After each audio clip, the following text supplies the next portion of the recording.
Bom, gente, trazer esse momento de reflexão, hoje o assunto falando sobre essa síndrome de Naamã, um assunto bastante importante, 2 Reis capítulo 5.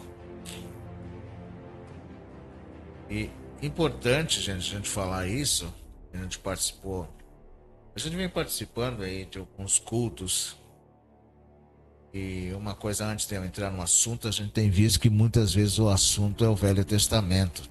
Parece que a igreja adotou o Velho Testamento e esqueceu do Novo, esqueceu de falar de Jesus.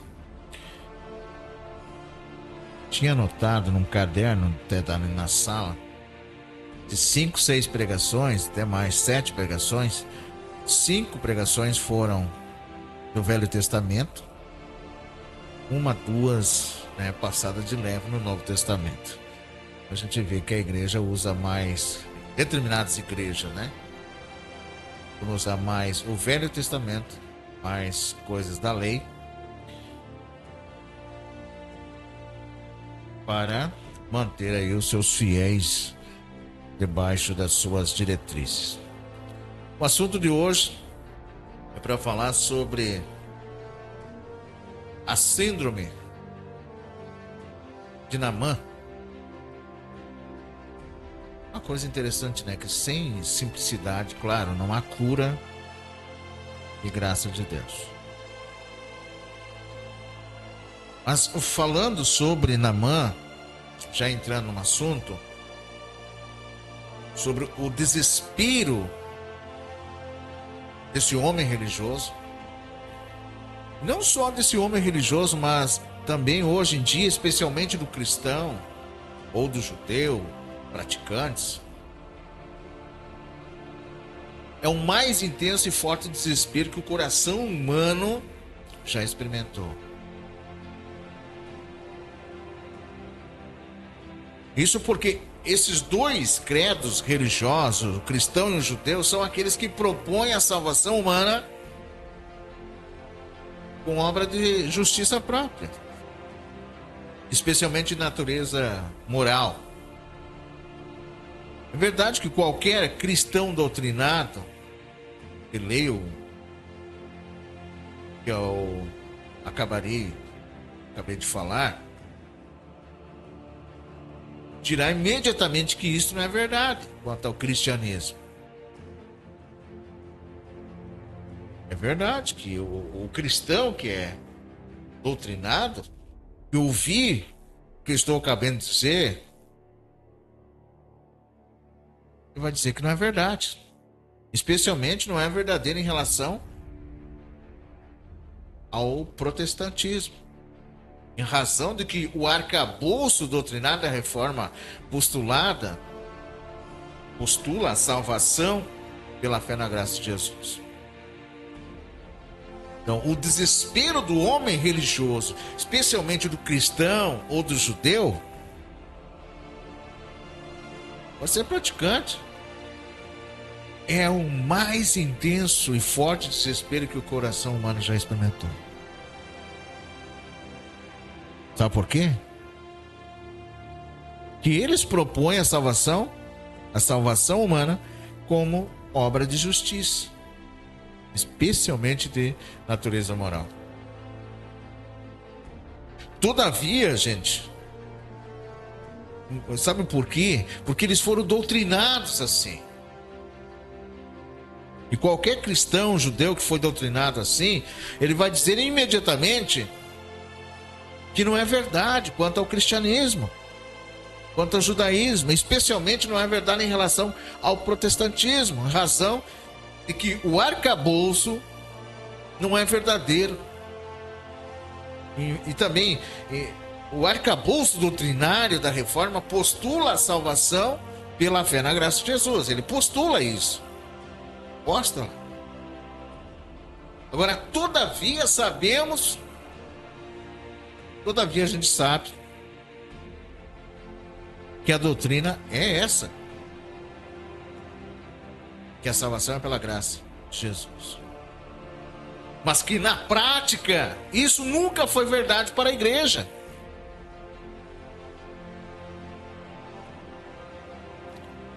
Vou pegar um exemplo, eu vou pegar um exemplo meu agora, né?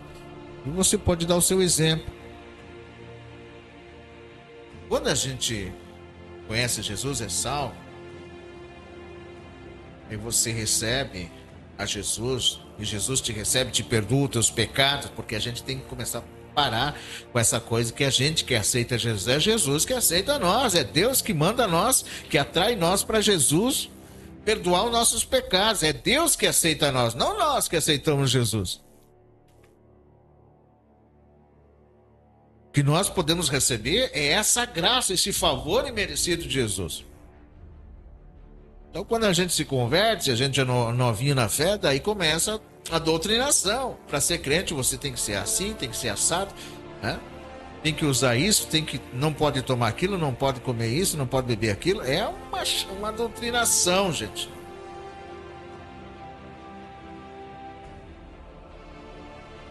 Para você ser salvo, tem que fazer assim, para você ser salvo, tem que fazer assim.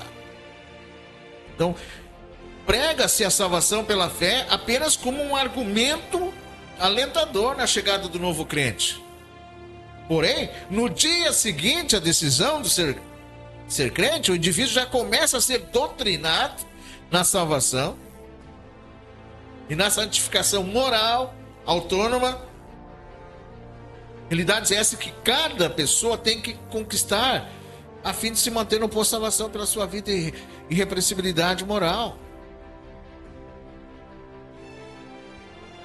E assim, então, inicia-se falando o evangelho com sedução, ganha a pessoa. E uma vez feito o prosélito, convertida, a pessoa imediatamente ela é transformada num cristão fariseu. Vou ser bem sincero com vocês. No início, quando eu comecei a minha caminhada, foi exatamente o que aconteceu comigo.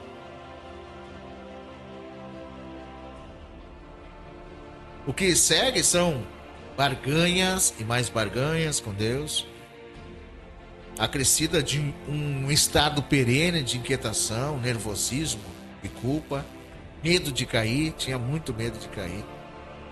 Ou então, no caso do indivíduo estar se sentindo bom o suficiente para agradar a Deus pelas suas próprias obras. Ai, Senhor, eu não faço o que o fulano faz, eu faço isso, eu faço aquilo. E pela sua própria moral surge um ser arrogante, nojento e insuportável para a normalidade do convívio humano.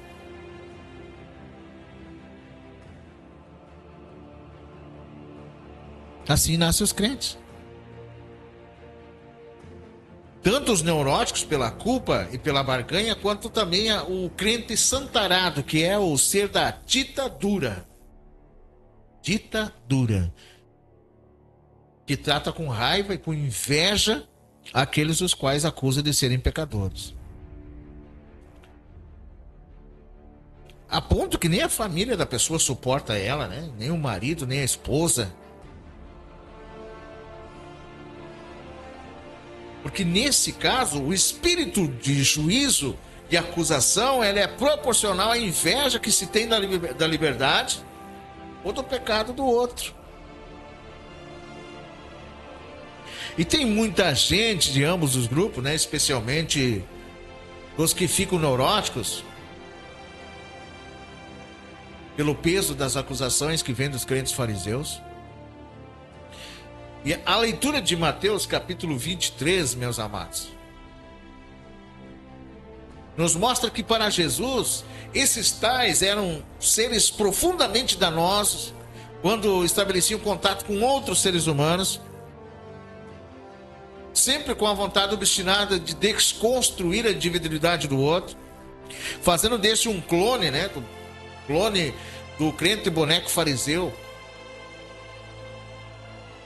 Ai de vós. Foi o que Jesus repetidamente disse a eles. E aqui eu entro no título dessa mensagem: aos fabricantes de crentes em séries. Aos fabricantes de crentes em séries, aqueles que fabricam crentes.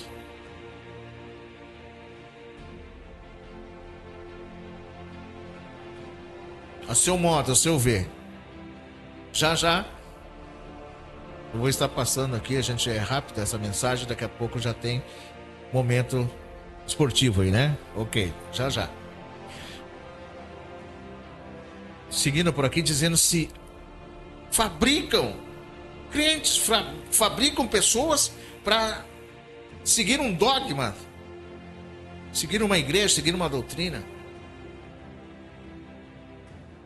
E eu vejo isso diariamente quando a gente vai se reunir muitas vezes com outras pessoas, muitos que estavam na bebida, estavam na droga, ou estavam doentes, foram curados. E aí a igreja começa a fabricar, criar uma espécie, fazendo com que aquela pessoa se doutrine dentro daqueles padrões moralmente. E esquece-se do Evangelho de Jesus. Ele foi salvo pela graça. E aí começa a dizer para você, para você ser crente, você tem que ser isso, você tem que ser aquilo, você não pode isso, você não pode aquilo. Agora a minha angústia, ela tem a ver com o estado mental adoecido que esses cristãos fariseus multiplicam e aprofunda cada novo discípulo que fazem. E toda hora a gente atende pessoas, discípulos desses cristãos fariseus, e quase sempre os encontros surtados de culpa, de medo, débito e pânico, de maldição, semi-esquizofrenizados, visto que para se amoldarem a forma dentro da qual são postos, a fim de se plastificarem nos moldes legitimados pela religião dos bonequinhos movidos à corda. As pessoas precisam matar a si mesmo, aceitando como novo eu a caricatura humana proposta pela igreja. Agora, há poucos dias mesmo, estava num determinado local uma mulher desesperada, com uma situação dramática dentro da sua casa, com seu marido, e as pessoas chamavam ela, os cristãos que se diziam crentes, chamavam ela de louca, que não podia contar os seus problemas para um amigo, para a gente que chegou ali, porque aquilo só devia ser contado para os líderes, mas os líderes tiravam um sarro da cara dela quando ela contava. Crentes que não têm misericórdia, não têm compaixão, são uns bonequinhos, caricatura humana proposta pela igreja. Não há alma humana sensível e sincera que aceite tais coisas e não adoeça seriamente. E essa pessoa, depois que eu estive nessa célula, ele trouxe uma palavra compartilhada com os irmãos, e ela veio se abrir comigo e pedir ajuda, pedir socorro, que eu ajudasse ela.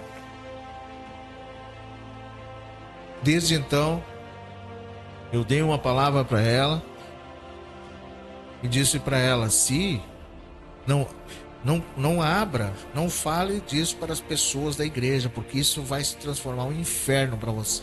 Vão te chamar de louca, de isso, de aquilo. Dito e feito.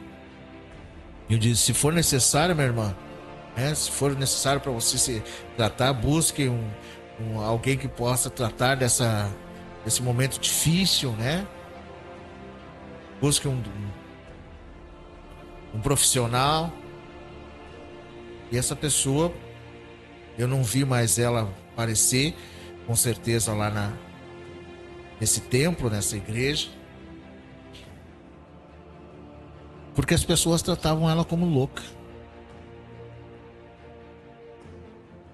E ela estava gritando, desesperada, usando os métodos, os meios que a igreja tinha ensinado a ela. Por causa desses métodos, desses meios, dessas doutrinas que vê demônio em tudo, maldição em tudo, ela se envolveu num momento difícil na casa dela, perdeu o seu marido, perdeu a sua casa. E assim tem muitas igrejas que fazem. Então não há alma humana sensível, sincera, que aceite tais coisas e não adoeça seriamente, sabe? Pessoas, a maior parte dos cristãos, dos crentes dentro das igrejas estão doentes por causa dessas doutrinas, desses controles manipuladores. E olha, gente, faz anos que eu digo isso, porque faz 13 anos que a graça de Deus me alcançou e eu me libertei dessas coisas. Eu estou há 30 anos seguindo ao Senhor, 30 anos seguindo a Jesus, mas vivi quase 25, 27 anos preso a isso. E faz anos que eu digo isso, bem como faz muito tempo que atendo pessoas sofrendo desses males de alma produzido pela religião. Esse é um caso que eu estou contando. Sem falar de outras, as pessoas vêm gritando que o pastor está tratando mal, escorraçando, espezinhando. Nesses últimos anos, a porteira da alma se abriu. A boiada dos angustiados saiu numa corrida atropelada, buscando aos pinotes de angústia, de aperto, um pasto de liberdade.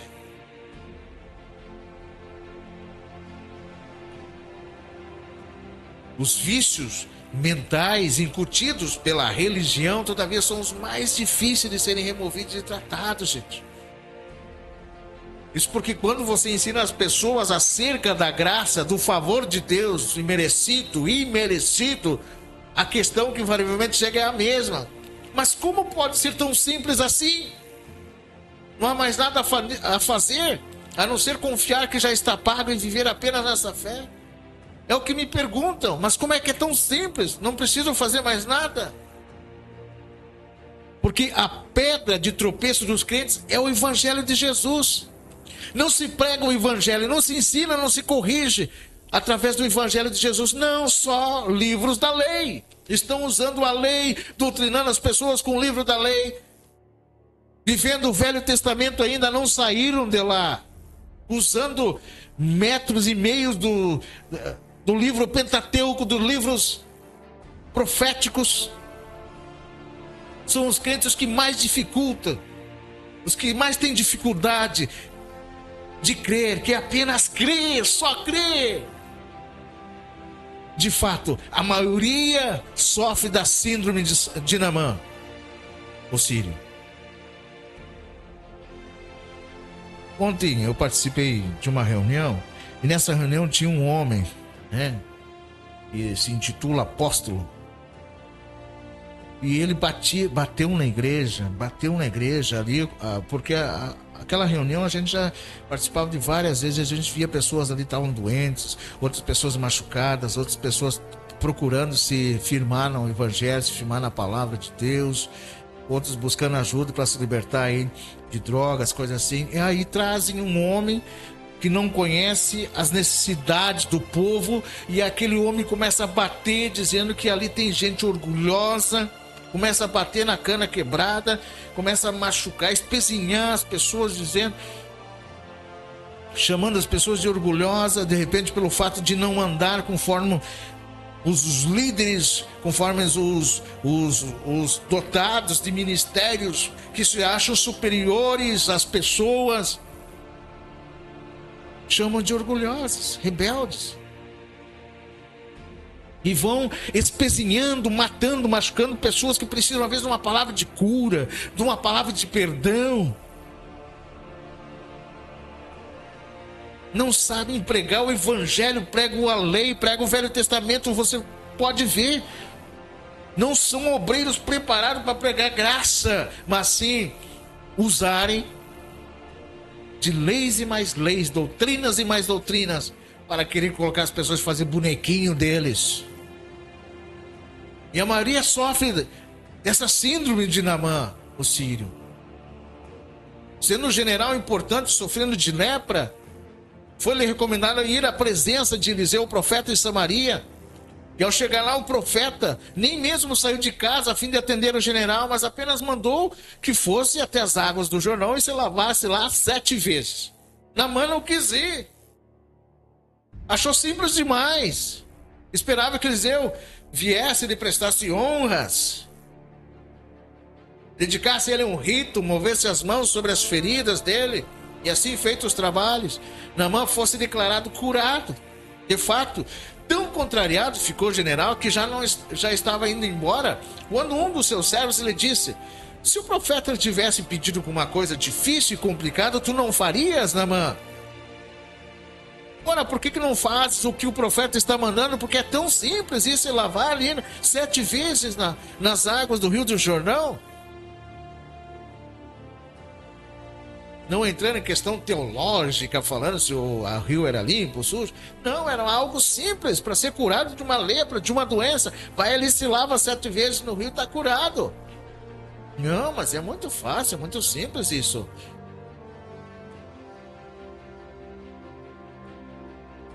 E o que vejo prevalecer entre os cristãos é que a mentalidade difícil, essa consciência pagã de Naamã,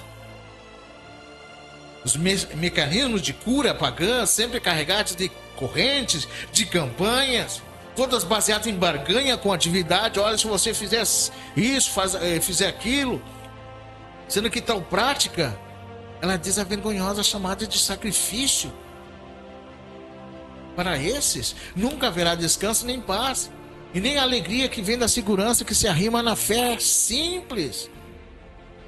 Enquanto os crentes obedecerem essa espiritualidade de Naamã, o evangelho não produzirá nenhum bem em suas almas. Mas é tão simples ir ali se banhar. E toda hora me vem pessoas que me dizem que não entendem como, quando passaram apenas a aceitar a simplicidade do evangelho de Jesus. E crer que está tudo feito, está tudo pago. E que a vida com Deus é simples, que o andar com Jesus é sereno, pois é tudo fruto da confiança no que Ele já fez por todos nós. Tudo começa inexplicavelmente a mudar quando a pessoa aceita que é simples para o bem de seus corações. Mas alguns estão tão viciados na barganha com Deus e nos muitos intermináveis sacrifícios, sacrifício ali da presença, tem que estar todos os cultos, tem que estar todas as células, todas as campanhas, todas as atividades, e muitos mão de obra dedicada a líderes da igreja, pastores, obreiros, que não conseguem nem mesmo crer. Essas pessoas não conseguem que o bem ele está atingindo é verdadeiro, pois para tais pessoas não é possível que seja só isso, crer. Simples. Não precisa de barganhas, sacrifícios, ofertas, dízimos. Chorabacata. Todavia é simples assim mesmo. E bem-aventurados são aqueles que não tropeçam na pedra de tropeço e nem na rocha de escândalo que é Jesus. E nem na total simplicidade de seu caminho, que é o único caminho de paz para a vida. Ontem eu vi uma palavra no pastor, agora não lembro o nome dele, e ele falava sobre Mateus 11, 28. Vinde a mim todos que estáis cansados e sobrecarregados, que eu vos aliviarei. Tomai sobre vós o meu jugo, que é manso, e eu que sou humilde de coração. Por que Jesus disse isso?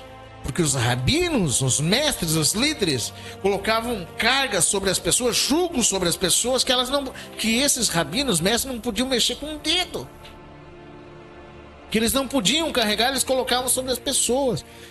E hoje só mudou o parafraseado de líderes fariseus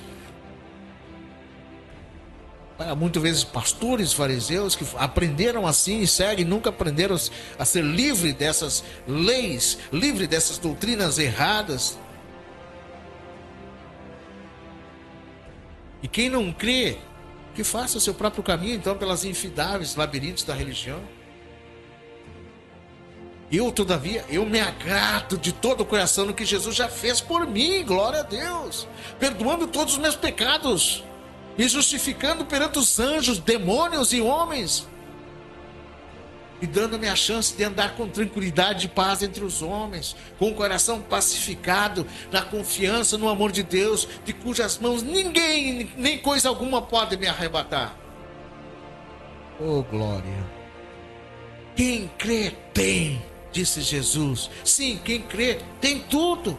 Quem não crê, todavia, pode ter tudo, sim. Pode ter a igreja, pode ter moralidade, pode ter moral, pode ter credo, pode ter dogma, pode ter sacrifício, pode ter barganhas, outras coisas. Porém, não terá paz e nem descanso. visto que paz e descanso apenas habitam a fé simples, que não pergunta quem subirás ao céu, isto é, para trazer Jesus à terra pela encarnação, e nem tampouco diz quem descerá ao inferno, isto é, para dar uma ajudinha a Jesus na ressurreição dos mortos. Sim, a fé conforme o Evangelho sabe que a graça não está longe. Ao contrário, sabe que ela está bem perto, na boca e no coração. Pois se com a boca se confessa a Jesus como Senhor, e no coração se crê que Deus o ressuscitou dentre os mortos, se é salvo. Pois com o coração se crê para a obtenção da justiça justificadora de Deus pela fé, e com a boca se faz a confissão em fé acerca da salvação que já é nossa, já foi consumada, acabada, paga por Jesus em favor de todo aquele que crê com simplicidade e confiança. Mas, como disse, é essa simplicidade evangélica que acaba sendo pedra de tropeço dos crentes. E assim, deixando a rocha da salvação, se entregam a infindáveis barganhas patrocinados pelos líderes fariseus, os quais, não contentes de se fazerem filhos do inferno, conforme Jesus diz, ainda desejam corromper as almas de muito, criando seres atormentados pelas chamas das culpas e acusações do inferno, negando a eles a chance de viver em liberdade no amor de Deus. Essas são as razões de, às vezes, eu ter resistência e congregar num determinado lugar, porque a gente vê isso, esse controle insano, tratando as pessoas como escravo. E as pessoas têm medo, se submetem a uma liderança muitas vezes, e não a maneira de vida dos seus líderes. Portanto, saibam todos que sem fé simples e pura, posta em Jesus, confiante no Evangelho da Graça, não há nem paz, nem alegria, nem espontaneidade diante de Deus. E, sobretudo, não há saúde de alma para viver a vida, não como um tormento sem fim. Ora, quando a religião se torna antessala do inferno, é assim. Quando é assim, a religião ela se torna a antessala do inferno. Nele, que em tudo é simples. Um grande abraço, Deus abençoe. Esse irmão ama muito você. Quer que você creia no simples de Jesus, no Evangelho simples. E que aqueles que puderem compartilhar essa palavra, que os líderes voltem a pregar o Evangelho e se libertem dessas doutrinas, desses julgos que colocam sobre as pessoas. Eu citei algumas situações aqui, mas eu já tive a oportunidade de conversar com outras pessoas. Como eu já falei de 2 situações, entre outras situações, que líderes conspiram, se aconselham para ver como é que eles vão prejudicar, como é que eles vão fazer para pegar uma pessoa. Que Deus tenha misericórdia, que você se escape, se livre, fuja. Faça como Jesus, se retire dali, evite esse lugar, que onde há conspiração. E essa vai ser uma próxima mensagem que eu vou trazer, uma próxima oportunidade. Que Deus abençoe em nome de Jesus.